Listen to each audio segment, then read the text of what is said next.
Bonjour à toutes et à tous et bienvenue encore une fois dans cette nouvelle vidéo, toujours sur Simplify 3D.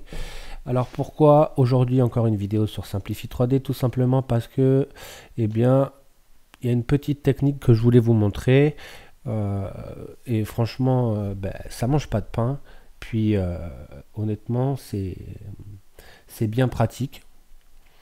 En fait, ce que je voulais vous montrer, c'était comment on peut obtenir plusieurs process pour différents objets. Là, je vous ai montré qu'on peut obtenir plusieurs process donc, pour le même objet.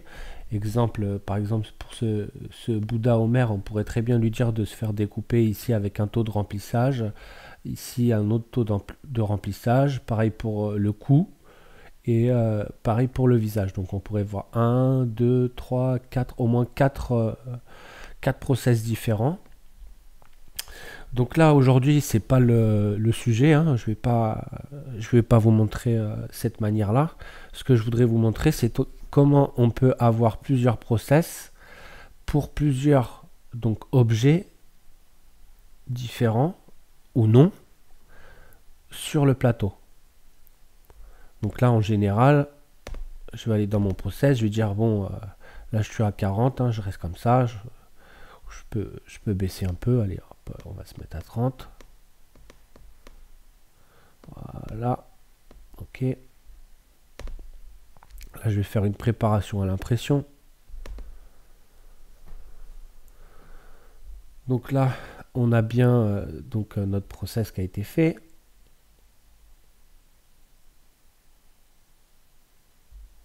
Je vais revenir sur le premier. Donc on voit qu'à chaque layer, il change de pièce, normal. Voilà, voilà. Là, ils sont tous les deux remplis de la même manière. Donc si par exemple on avait envie de les remplir d'une manière différente pour chacun, exemple, on va remplir notre cube à 20% et donc on va rester à 30 pour le Bouddha d'Homer. Donc lui, on va l'appeler process Homer. Ok, on reste à 30. Je vais faire d'accord. Je ne vais pas parler de température ni d'autres paramétrages, hein, mais tout ce que je vous montre, c'est applicable sur n'importe quel paramètre. Je vais encore une fois, je vais ajouter un autre process. Ce process, on va l'appeler cube. Ok. Donc si par exemple, là je vais faire, donc on va voir ce qu'il va nous dire. Si je clique directement sur préparation, je fais tout sélectionner et je vais faire d'accord. Donc les procédés sélectionnés chevauchent actuellement l'impression en cours du même modèle. Vous pourriez imprimer 2 fois la même région. Êtes-vous sûr de vouloir continuer? Eh bien, bien sûr que non, je ne veux pas continuer, hein. Ça sert à rien d'imprimer 2 fois la même région. Alors pourquoi il nous dit ça? Tout simplement parce que là, en fait, on a créé nos process. Mais une fois qu'on a créé nos process, il faut bien lui dire tel process, c'est pour tel ou tel objet.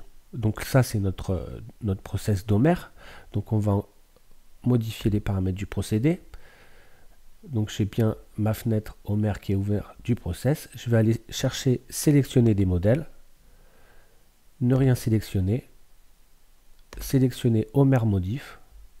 D'accord. Ok.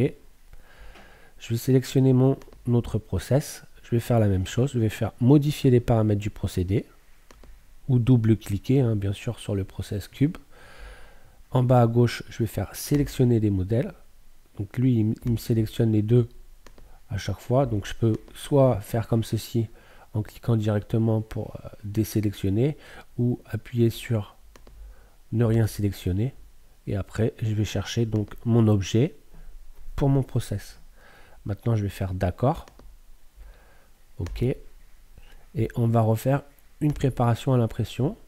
Donc il me redit, il m'ouvre encore cette fenêtre. Donc une fois qu'on a ouvert cette fenêtre, on peut voir que là, c'est plus la même chose. Il nous demande de sélectionner donc nos process et pas nos fichiers en tel que objet. Donc après, on peut voir que le mode d'impression, si vous avez sélectionné plusieurs procédés, veuillez choisir le mode d'impression désiré. Impression en continu couche par couche ou impression séquentielle objet par objet. Nous, on va lui demander impression continue couche par couche. Je vais faire d'accord. Alors, là, on peut voir que, encore une fois, j'ai pas mon autre pièce. Alors, c'est tout simplement pourquoi. Donc, si je reviens déjà, je vais faire préparer à l'impression. Et il faut ne pas oublier. Donc, je fais ne rien sélectionner comme tout à l'heure. Tout sélectionner, impression continue couche par couche, d'accord. Et cette fois, si je fais préparer à l'impression, on peut voir qu'il nous a bien découpé.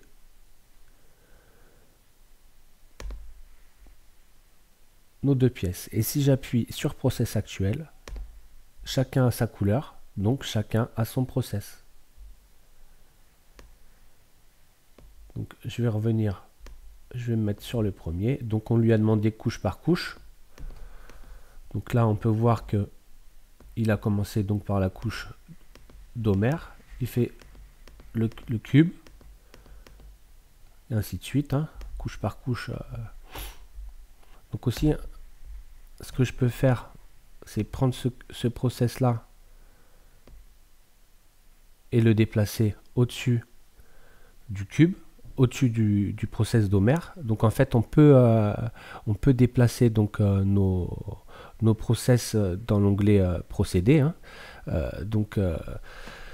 En fait, à quoi ça sert? Ben, tout simplement, eh bien, si vous avez choisi que vous voulez que ça débute par tel ou tel process en premier, tout à l'heure c'était donc notre Homer qui a débuté. Là, le fait que le premier process, ça soit le cube, je vais faire une préparation à l'impression, ne rien sélectionner, tout sélectionner, je vais faire d'accord.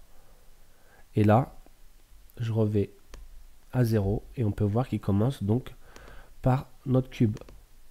Alors que tout à l'heure, il a commencé par Homer.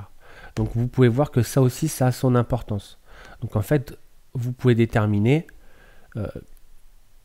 votre priorité, à savoir quel process vous voulez qu'il commence. Une autre petite chose encore, c'est donc dans l'option, quand je vais cliquer sur préparer l'impression, je vais faire ne rien sélectionner, tout sélectionner. Comme ça, il me sélectionne tout. Après, je vais cliquer impression séquentielle objet par objet. Donc lui, normalement, si je fais d'accord, voilà, je vais revenir là. Donc c'était le process d'Homer qui était en l'occurrence en premier.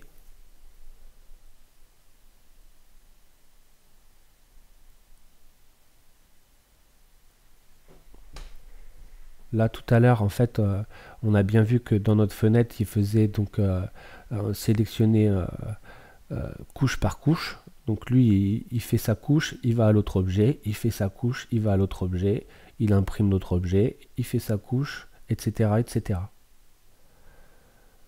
Donc là,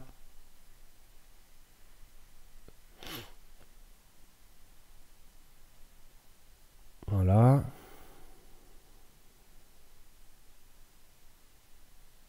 Il finit son objet et il va donc terminer l'autre objet sur le second. Là, judicieusement, ce qui aurait été plus logique de faire, c'est quoi? C'est donc de choisir en premier lieu, comme je vous ai dit, on peut déterminer quel objet passe en premier en bougeant donc nos process dans le petit carré sur la gauche. Alors pourquoi? Bah, tout simplement, on voit que notre buste Homer, il est plus haut, il est plus grand donc, que notre cube. Donc il faut bien penser que si vous lui demandez objet par objet, que après, eh ben, il va s'adapter donc à la taille donc, de votre objet, donc il va devoir redescendre. Si vous avez un objet qui est plus grand à côté d'un objet qui est plus petit, forcément il va y avoir un couac. Donc, d'où l'utilité, comme tout à l'heure. Je vous dis donc déjà de changer ça. OK. Et ici, on peut voir qu'on a une hauteur utile maximum. Donc, déjà je vais laisser mon curseur dessus. Lors d'une impression séquentielle, ce paramètre détermine la hauteur qui est imprimée depuis chaque procédé avant de passer au procédé suivant. Donc en fait, c'est vous qui pouvez lui déterminer une hauteur avant qu'il passe donc à l'autre procédé, à l'autre process, et ainsi imprimer l'autre pièce. Donc si je clique par exemple sur ce besoin d'aide, et c'est très bien expliqué sur le site, hein. Donc là je vais essayer de le mettre en français. Je vais aller sur notre ami Google Chrome, faire un copier-coller du lien, et normalement il devrait mettre en français automatiquement. Après je fais ça parce que je sais que l'anglais ça rebute pas mal de monde.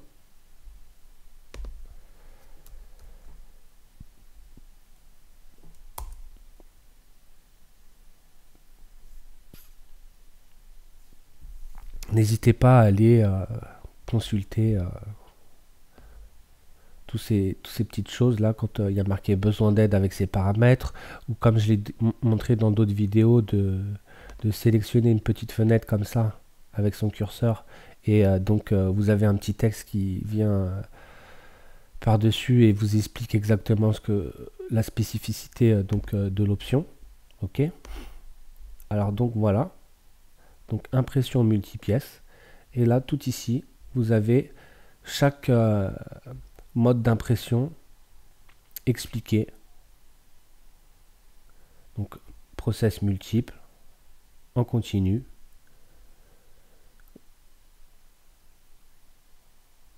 et séquentiel.